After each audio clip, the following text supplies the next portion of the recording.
उनकी अहलिया बुशरा इमरान के अगेंस्ट एक दफ़ा फिर अडियाला जेल के अंदर तोशाखाना 2 ट्रायल बड़ी तेज़ी से चल रहा है।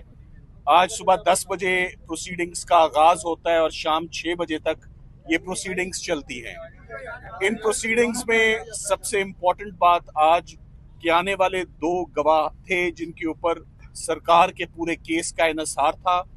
एक गवाह सुहेब अब्बासी जो अप्रेजर है, और एक इनाम उल्ला शाह जो हर केस में इमरान खान साहब और उनकी अहलिया के खिलाफ झूठा गवाह बनाकर पेश किया जाता है। इन दोनों गवाहान के ऊपर आज बहुत मुफस्सल जिरा हुई, जिसके बाद मैं आपको ये बता सकता हूँ कि तोशाखाना 2 केस आज ही बहुत बुरी तरह से जमीन बोस होके दफन हो चुका है। ये हमारे जो 2 बहुत सीनियर वकला अरशद तबरेज़ साहब और हुसैन मुफ्ती साहब, जिन्होंने इमरान खान साहब और बुशरा इमरान के बिहाफ पर आज की होने वाली प्रोसीडिंग्स में क्रॉस एग्जामिन किया, इन गवाहान की क्रेडिबिलिटी, उनकी ट्रस्टवर्दीनेस बिल्कुल आज ज़ीरो हो गई कोर्ट के आगे जो उन्होंने आज बयान दिया। मैं आपको ये बताता चलूं कि इमरान खान साहब के खिलाफ तोशाखाना केस में सबसे अजीबोगरीब बात यह है कि ये किस्तों में प्रोसिक्यूशन हो रही है।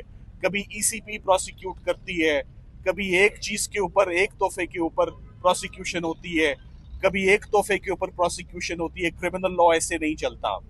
तमाम प्रोसिक्यूशन यकजा करके एक ही ट्रायल होता है उसका।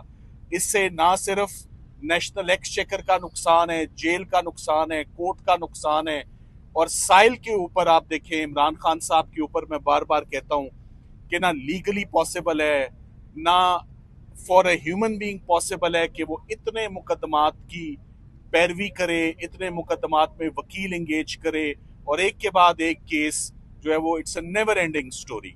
सो अफसोस की बात यह है कि इमरान खान साहब के ऊपर सिर्फ एक केस इस वक्त बकाया है, उनकी और उनकी अहलिया के ऊपर। उसका नाम अलकादिर ट्रस्ट है।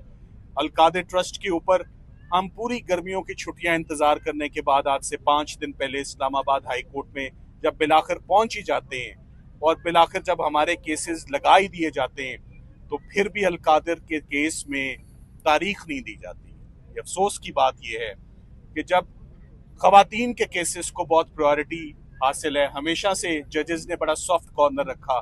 बुशरा इमरान के केस में जमानत मांगते हुए, उसकी हेयरिंग मांगते हुए, जमानत मांगते हुए नहीं, जमानत की हेयरिंग मांगते हुए हमें आज 7 महीने हो गए। जनवरी की सजा है, ये सितंबर हो गया है, और अभी तक ये हेयरिंग हमें फिक्स नहीं की जा रही, अभी तक तारीख नहीं दी जा रही। ये बहुत अफसोस की बात है।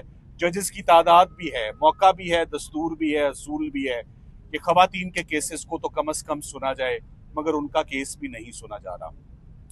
इमरान खान साहब बड़ी दलेरी से एक के बाद एक केस को फेस करते आ रहे हैं।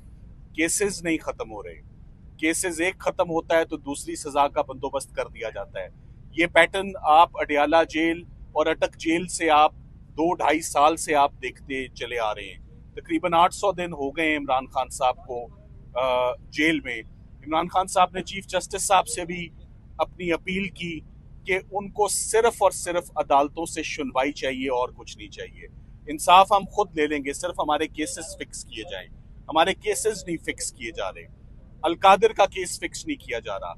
ये जो आज केस तोशाखाना का हम करके आए हैं, इसमें आज 8 महीने हो गए हैं हमें अर्ली हेयरिंग्स देते हुए। इस्लामाबाद हाई कोर्ट के चीफ जस्टिस साहब जब से उन्होंने ओहदा संभाला है, तब से इमरान खान साहब और उनकी अहलिया का कोई केस फिक्स नहीं हो रहा। किसी केस में हमें हेयरिंग नहीं मिल रही, and this is very very unfortunate. So all we are hoping for and all we expect and all we ask for is a hearing from the Islamabad high court. वो हेयरिंग नहीं दी जा रही। तो आज इमरान खान साहब इसी बात पर बहुत ज्यादा वो उनको तशवीश थी कि जब केसेस लगा भी दिए गए फाइनली, तो फिर फिर आखिर तारीख क्यों नहीं दी गई। तारीख इसीलिए नहीं दी गई कि अगर तारीख दी जाएगी और अगर केस फिक्स होगा तो जैसे पिछले केसेस का हाल हुआ है वैसे ही इस केस का होगा। मैं चाहूंगा हलीमा आप आपको और ब्रीफ करें। रहीम, अभी जो सलमान सफदर ने आपको बताया केस का, उसका मैं इमरान खान का पैगाम जो है, जो मैं देने आती हूँ और पहले भी हम देते आए हैं पिछले 2 साल से, वो सिर्फ इमरान खान का पैगाम है। उन्होंने हमें हमें हदायत की भी है कि अपना मेरा पैगाम आप तक मीडिया तक पहुंचा दें। आज इमरान खान ने वाज़े तौर पे ये बात की और आपने सलमान सफदर से भी सुन ली होगी कि आज जब केस ख़त्म हो गया था, जो गवाह एक झूठा साबित हो गया, तो उसकी उनसे पूछा कि उसका क्या सज़ा होती, कितने साल सज़ा है? 7 साल सजा है। 7 साल। झूठ बोलने के ऊपर 7 साल सज़ा गवाह को मिलनी चाहिए थी। उल्टा इमरान खान का केस फिर भी चल रहा है। आज तो ख़त्म हो जाना चाहिए था। जज साहब को तो उसी वक्त कहना चाहिए था जज केस ख़त्म हो गया। इस पे इमरान खान ने आज कहा है कि इस वक्त इमरान खान का ट्रायल सिविल ट्रायल नहीं चल रहा, इस वक्त इमरान खान का ट्रायल मिलिट्री ट्रायल चल रहा है। वहाँ पे 2-3 मीडिया के लोग आते हैं जो जिनको बेचारे इस वक्त तो उनको इजाज़त ही नहीं कोई सवाल करें या बात करें, तो इमरान खान की बात कोई बाहर मीडिया के थ्रू अगर उन्होंने बात भी आजकल करते हैं तो नहीं आती है। इससे वो हमें कह कर भेजते हैं। उन्होंने कहा इस वक्त मेरा मिलिट्री ट्रायल चल रहा है, ये बिल्कुल सिविल ट्रायल नहीं है। कहते हैं कि जो कुछ उनके हकूक़ हैं, जो जेल के कवानीन के मुताबिक, जो पाकिस्तान के कवानीन के मुताबिक, वो भी सहूलियात बुशरा बीबी और इमरान खान को जेल में नहीं मिल रही हैं। एक वो आइसोलेशन में है, उनकी सारी मुलाकातें बंद कर दी गई हैं, किसी को उनसे मुलाकात करने की इजाज़त नहीं है और ये जेल के कवानीन के ख़िलाफ़ है। उनको अपने बच्चों से बात करने की 8 महीने में एक दफ़ा करवाई गई है। वो किताबें मांगते हैं जब तक जज ना बैठा हो, और बेचारे जज साहब, इसलिए इमरान खान कह रहे हैं मिलिट्री ट्रायल चल रहा है, क्योंकि जज हुक्म देता है सामने हमारे, पुलिस को कहता है कि जाके इनकी किताबें ले आओ, जाके इनको सहूलियात दे दो, इनका टीवी चला दो, इनके जो आइसोलेशन है वो ख़त्म करो, लोगों की मुलाकात करा दो। जज इमरान खान कहते हैं जज फैसला नहीं कर सकता, उसके हाथ में कुछ भी नहीं है। ये जो ट्रायल चल रहा है, ये ऑर्डर आते हैं कर्नल साहब से, और कर्नल साहब डायरेक्ट आसिम मुनीर से ऑर्डर लेकर ये केस भी चला रहे हैं। अगर जज के हाथ में होता और उसने कानून के मुताबिक करना होता, इस वक्त अब तक वो केस ख़त्म करके इमरान खान और बुशरा बीबी रिहा हो चुके थे इस केस में भी। ये तो पहला उनका पॉइंट था कि इस वक्त सारा कानून आसिम लॉ के नीचे है। दूसरी बात उन्होंने की अफ़गानिस्तान के ऊपर। उन्होंने कहा जो ऑपरेशन चल रहा है, जो हमारे इलाकों में ऑपरेशन चल रहा है, उन्होंने 3 पॉइंट्स बताए। उन्होंने कहा देखें, अगर आपने अमन लाना है, इसमें 3 लोगों का शरीक होना बहुत ज़रूरी है। एक अफ़गानिस्तान की हुकूमत, दूसरा अफ़गानिस्तान के लोग, और तीसरा हमारे इन इलाकों के लोग जहाँ पे ऑपरेशन कंडक्ट किया जा रहा है। इन सबको मिलकर, इन सबको साथ लेकर जब तक नहीं चलेंगे, कोई ऑपरेशन किसी दहशतगर्दी के खिलाफ कामयाब नहीं हो सकता। उन्होंने ये कहा कि पहले आपने जो अफ़गानिस्तान के साथ कर रहे हैं, ये 9 मई की तरह ये फॉल्स फ्लैग है, क्योंकि पहले आपने लोगों को धक्के देके यहाँ से पाकिस्तान से निकाला। वो लोग जो आपका ना दीन और ना इंटरनेशनल रेफ्यूजीज़ के जो कानून हैं वो इजाज़त देते हैं कि आप तीन नस्लों से यहाँ बैठे हुए जो हमारे मुहाजिरीन थे, हमारे मुसलमान भाई थे, वो उनको आपने ज़बरदस्ती शॉर्ट नोटिस पे आपने उनको कहा पाकिस्तान से निकल जाएं। और उन्होंने कहा 3 साल से, जब से आसिम मुनीर आए हैं, इन्होंने ये काम शुरू किया। पहले इनको बाहर धक्के दे के निकाला, फिर आपने जाके अफ़गानिस्तान पे बम गिराए, वो ड्रोन अटैक किए, फिर आपने कहा कि दहशतगर्द आ गए, फिर अपने इलाके के ऊपर आपने ये ऑपरेशन शुरू कर दिया। इसमें उन्होंने कहा हमारे अहलकार शहीद हो रहे हैं, हमारे पुलिस के अहलकार शहीद हो रहे हैं, हमारे जो हमारे फौजी हैं, जो सिक्योरिटी फोर्सेस वाले हैं, वो शहीद हो रहे हैं, और बेगुनाह लोग भी शहीद हो रहे हैं। ये तरीक़ाकार ऑपरेशन से अमन नहीं आता, अमन बातचीत से आता है। इसलिए उन्होंने रिक्वेस्ट किया और हमने उनको बताया था कि आपके MNAs और MPs भी आज आपके यहाँ कोर्ट हियरिंग के लिए आए हैं। तो उन्होंने कहा मैं चाहूँगा कि सारे KP के MNAs और MPs CM के साथ बैठें और यहाँ पे अमन के जो 3 चीज़ें हमने नुकात बताए हैं, इसके ऊपर अमल करें और जल्द से जल्द यहाँ पे हर किस्म का जो वो जो मसाइल हैं, ख़ास तौर पर क्योंकि इन इलाकों में सैलाब भी आया हुआ है, आपने इसको फौरी तौर पे ये जल्दी बंद करें पहले कि इन्हीं अटैक्स की वजह से दहशतगर्दी सचमुच बढ़ जाए। एक दूसरा उन्होंने कहा कि सारे जो अलायंस के लोग हैं, क्योंकि सीएम साहब को वो अफगानिस्तान नहीं जाने दे रहे, हमारी यहाँ हुकूमत सेंटर की, उन्होंने कहा जो अलायंस के हेड हैं महमूद अचकज़ई साहब, वो अपने अलायंस को एक अमन डेलीगेशन लेकर जाएं, अमन डेलीगेशन लेकर जाएं अफगानिस्तान और उनके साथ मिलकर मुशावरत करके इसका हल ढूंढें। ये इमरान खान का दूसरा पॉइंट था। तीसरी बात उन्होंने की क्या थी? तीसरी बात माफ कीजिएगा, मैं थोड़ा सा जहन से निकल गया था। तीसरी बात उन्होंने बात की पाकिस्तान में, उन्होंने कहा कि पहले हमारा मैंडेट चोरी हुआ, हमने फिर भी मेरे पर नहीं, उन्होंने कहा पहले मेरे पर केसेस हुए, मैंने फिर भी कहा कि मैं कानूनी अपने सारे केसेस अदालतों के सामने मैं फेस करूंगा, मैं अपना इंसाफ अदालतों से दूंगा। और उन्होंने शुरू से यही बात की थी, उनको ऑफर्स आए कि आप मुल्क छोड़ के चले जाएं, आपके केसेस 300 केसेस हैं आपके ऊपर। उन्होंने कहा नहीं, मैं अपने सारे केसेस का सामना करूंगा। उन्होंने अपने केसेस का सामना किया, 3 साल से ज़्यादा हो गए जो वो अपने केसेस का सामना कर रहे हैं। फिर उन्होंने कहा कि उन्होंने हमारी पार्टी के ऊपर जुल्म किया, उन्होंने हमारा इलेक्शन चोरी किया, उन्होंने इलेक्शन मैंडेट, उन्होंने जो 2/3 मेजॉरिटी थी आपने चोरी कर ली। अच्छा चलें, हमने तो जाकर हम अदालतों में गए, हम अदालतों में गए, इस इलेक्शन कमीशन में गए, कोई इंसाफ नहीं मिल रहा। लेकिन इस हद तक कि अब एक रिपोर्ट निकली है कॉमनवेल्थ की रिपोर्ट लीक हुई है। ये रिपोर्ट हमारी हुकूमत को, उन्होंने कॉमनवेल्थ के ऑफिस ने कहा है कि ये रिपोर्ट हमारी हुकूमत को भी दी गई थी, ये इलेक्शन कमीशन को भी दी गई थी कि पाकिस्तान में धांधली और वोट चोरी किया गया है। अब जब एक इंटरनेशनल ऑर्गेनाइजेशन ने भी कह दिया और जो इलेक्शन कमिश्नर है जिसने इसके ऊपर कोई अगला कदम नहीं उठाया, वो है सिकंदर सुल्तान, राजा सिकंदर सुल्तान। और आपको पता है पाकिस्तान का कानून इस पे वोट चोरी के ऊपर बड़ा सख्त है। पाकिस्तान में आप वोट चोरी आर्टिकल 6 लगता है जो गद्दारी के ज़िम्मे में आता है, लेकिन क्योंकि पाकिस्तान में इस वक्त कोई कानून नहीं है, इसके बाद इमरान खान के ऊपर इन्होंने लेकर आए 26वीं तरमीम। उन्होंने कहा लोगों पे गोलियां चलाई, हमने फिर भी इसके लिए कानूनी रास्ते के लिए तरजीह दी।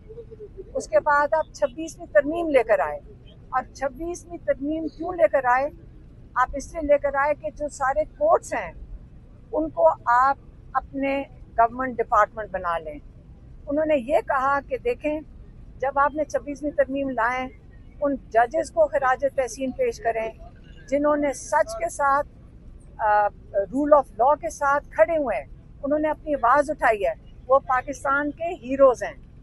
उन्होंने लियाकत चट्टा साहब जो कमिश्नर थे, जिन्होंने अपने ज़मीर की आवाज़ पे आकर प्रेस कॉन्फ्रेंस करके बताया कि ये इलेक्शन 50-50 हज़ार वोटों से पिंडी डिवीज़न में पीटीआई जीत रही थी, और उन्होंने बताया कि इसके अंदर राजा सिकंदर सुल्तान और जस्टिस काजी फाइज ईसा डायरेक्टली इन्वॉल्व थे इस धांधली के अंदर।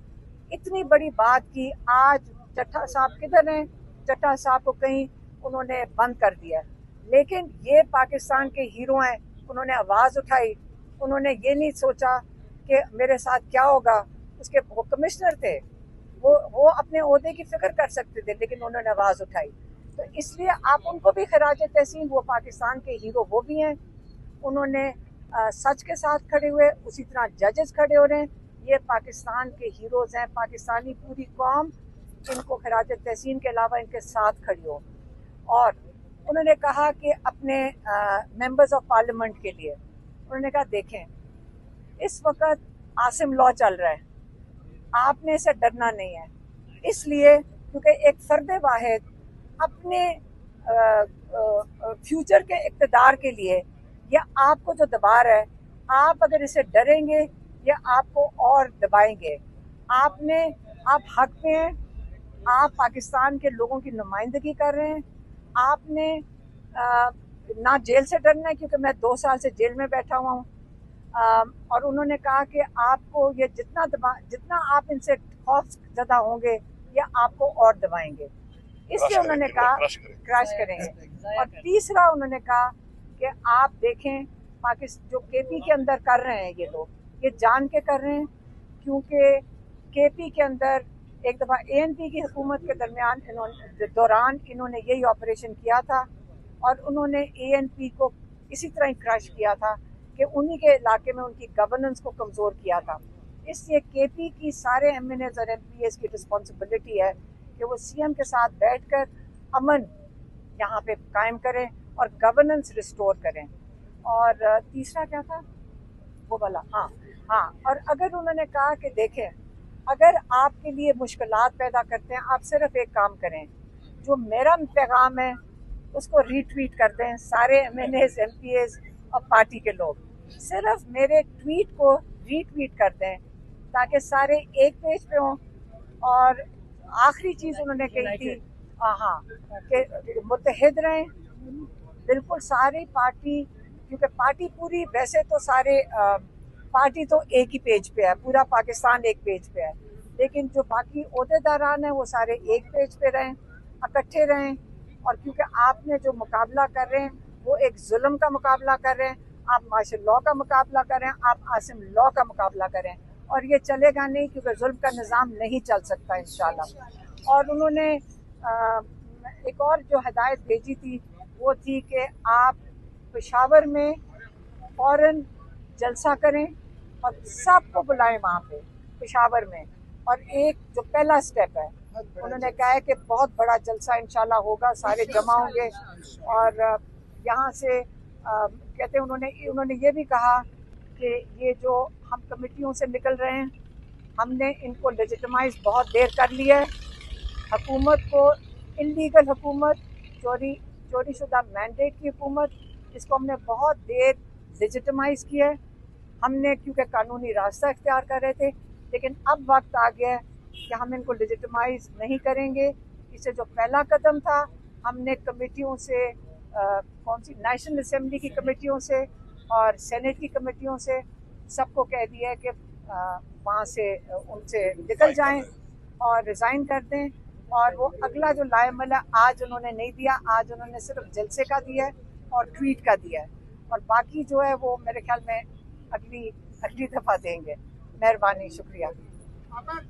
क्लियर हो गई है कि ये जो जितने केसेस हैं खान साहब पे या बुशरा बीबी पे, हमारी पार्टी पे, ये सारे बेसलेस हैं।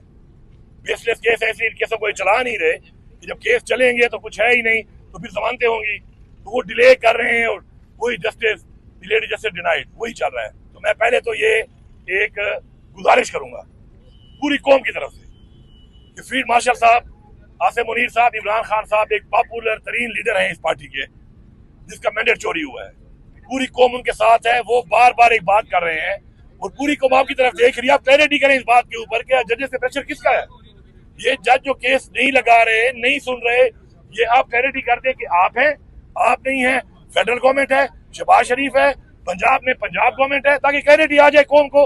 आपके लिए जरूरी है, आप एक सिटिंग फील्ड मार्शल हैं, आपके ऊपर बार बार सवाल आ रहा है, आपके नाम के साथ आ रहा है, तो आपकी मेहरबानी होगी कि आप इसके ऊपर कौम को एतमाद दें और अपना एक बयान ISPR के थ्रू देते हैं या खुद देते हैं, अब ये जरूरी है कि आपको देना पड़ेगा। दूसरी बात कि जो मुलाकात नहीं छोड़ी जा रही, देखिए इमरान खान एक पॉलिटिकल सबसे बड़ी पार्टी का लीडर है, पॉलिटिकल लोगों की मुलाकात बंद की हुई है। वजह यह है कि ये एक साजिश कर रहे हैं और ये साजिश भी बेनकाब करना जरूरी है कि ये किसके हाथ में है मुलाकातें। ये मुलाकातें मरियम नवाज कहती है मेरे हाथ में तो नहीं है, वो तो बेबस है, वो तो जो मैं सरकारी तौर पे होम टू होम बात करूं तो वो तो फोन उठाना ही छोड़ देते हैं, जिससे साबित होता है कि सरकार तो रह गई पीछे रह गई हमारी ISI, क्योंकि ISI के कर्नल साहब यहाँ मौजूद हैं, अडियाला जेल के अंदर हर वक्त, तो क्यों मौजूद हैं? पहले तो वो क्लियर करो भाई, आप क्या कर रहे हो इधर, आपका क्या काम है इधर जेल के अंदर, ऐसा क्या काम है इधर? तो बात यह है कि मुलाकात ना छोड़ने के मैं कौम को पैगाम दे रहा हूँ। मुलाकात ना छोड़ने की वजह इनकी एक साजिश है। ये साजिश ये है कि मुलाकात होगी तो क्लैरिटी आएगी। खान से जब पॉलिटिकल मुलाकातें होंगी, खान अपडेटेड होगा, पॉलिटिकल फैसले करेगा, प्रॉपर तरीके से करेगा, अपने विजन के मुताबिक करेगा, और जब ये गैप आएगा तो उसमें ये पार्टी को तकसीम करवा रहे हैं। ये इनका एजेंडा है, ये पार्टी को तकसीम कराते हैं, इस तरीके से कराते हैं। तो मेहरबानी करके इमरान खान का आज फिर एक पैगाम है कि मुत्तहिद रहो, फोकस करो अपनी तहरीक के ऊपर, फोकस करो अपने मकसद के ऊपर, फोकस करो हकीकी आजादी के ऊपर। बजाय इंडिविजुअल फोकस कर रहे हो आप, इंडिविजुअल्स को छोड़ दो। सबका मकसद एक है, हकीकी आजादी। सबका मकसद ये है कि हमने किस तरह इमरान खान को रिहा करवाना है, हकीकी आजादी लेनी है। उसमें जो जितना किरदार अदा कर सकता है वो करे। अब खान साहब का हुक्म है जलसे का, अब ये जलसे में फोकस करो। ये जलसा अब कैसा होना चाहिए? अगर आप चाहते हैं, क्योंकि आप याद रखें कानून मुल्क पे नहीं है, आइन मुल्क पे नहीं है, अब ताकत दिखा के आपने फैसले लेने हैं। ताकत कैसे दिखाएंगे आप? जब आप निकलेंगे, आपने निकलना है, हर शख्स ने निकलना है, पिशावर आना है, पूरा केपी निकले और ये सोच के निकले कि ये जलसा पूरी दुनिया को और पाकिस्तान के इन गासिबों को जिन्होंने कब्जा किया हुआ, इनको एक पैगाम देगा कौम कहां खड़ी है। तो ये जलसा कामयाब करना, ये हमें इसके साथ साथ उस जलसे तक खान साहब के और अहकाम भी आ जाएंगे। अब मैंने ये बात कर दी है तो इसके बाद तो मेरी मुलाकात बिल्कुल ही नहीं होगी, लेकिन फिक्र ना करें, कहीं ना कहीं से आ जाते हैं अहकाम, बिल्कुल ही नहीं छोड़ेंगे आप, लेकिन अहकाम आ जाएंगे। फोकस रहें, आपस में मुत्तहिद रहें। मैं आपको बड़ी क्लैरिटी से बता रहा हूं, एक दफा प्रॉपर मुत्तहिद हो जाएं, इमरान खान के बताए हुए फैसले के ऊपर सारे यकजा हो जाएं। इंफरादी अपनी लेग पुलिंग बाद में कर लेना, अपने आप को कोई हीरो बाद में बना लेना। हीरो एक ही है, इमरान खान है। जो जितना भी हीरो बनने की कोशिश करेगा वो जीरो है, क्योंकि पार्टी इमरान खान है। तो इसलिए बजाय हीरो बनने के, खुदा का वास्ता है अब ये बताओ कि कौन सा बंदा इस जलसे में कितने लोग निकालता है, कौन सा बंदा इस जलसे में मौके पे पहुंचता है, इमरान खान के बयानिए को, इमरान खान की सपोर्ट को वहां पर आके बताता है दुनिया को, ये देखो ये है पाकिस्तान की अवाम जो खड़ी है।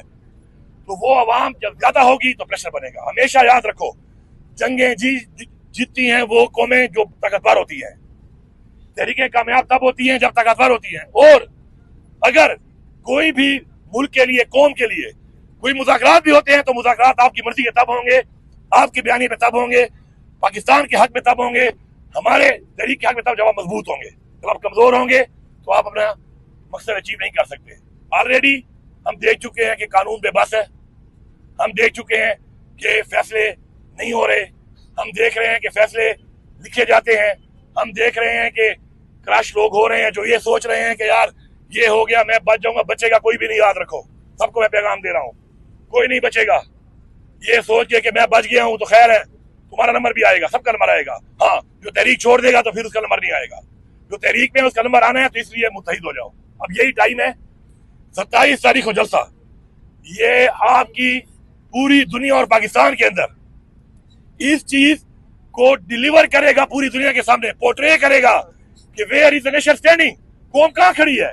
तो उसमें 1,00,000, 2,00,000, 5,00,000 नहीं, पूरे पाकिस्तान की सारी अवाम आए। कोई रास्ते बंद नहीं है आपके, आप पहले आ जाएं। तहरीके इंसाफ का गढ़ है पख्तूनख्वा। मैं आपको लिख के देता हूं कि आप किसी बंदे का भी पेशावर में दरवाजा खटखटाओगे ना 2 दिन पहले आके कि मैं जलसे के लिए आया हूं, आपको अपनी आंखों में बिठाएगा वो। ये मैं कह रहा हूं आपको, चीफ मिनिस्टर कह रहा हूं आपको, पहले आ जाओ, 3 दिन पहले आ जाओ, 2 दिन पहले आ जाओ। ये मत पूछोगे कि घर किसका है, सीधी घंटी मारो, दरवाजे पे दस्तक हो कि मैं बिटियाई के जलसे के लिए आया हूं, वो आपको होस्ट करेगा। ये मैं आपको लिख के देता हूं। यहाँ पर निकलो, पहुंचो, सारे पहुंचो। और इस दौरान में मजीद भी इंशाल्लाह खान साहब के जो अहकाम आएंगे। एक बात आखिरी क्लियर कर दूं, अब मुज़ाहमत से ही अपना हक लोगे। कोई अगर समझता है कि कोई मफाहमा से ले लेगा तो ये खामख्याली है। ये दरवाजे तक हमारे लिए नहीं खुल रहे, कानून नहीं है, आइन नहीं है, कोई ह्यूमन राइट्स नहीं है, तो मुज़ाहमत ही रह गई है। हाँ, हम मुज़ाहमत करेंगे आइन के दायरे में, और फिर अगर हमारी मुज़ाहमत में आगे वाला आइन तोड़ेगा, फिर याद रखना फिर सब हम भी आइन तोड़ेंगे। शुक्रिया। सवाल करना है तो करना।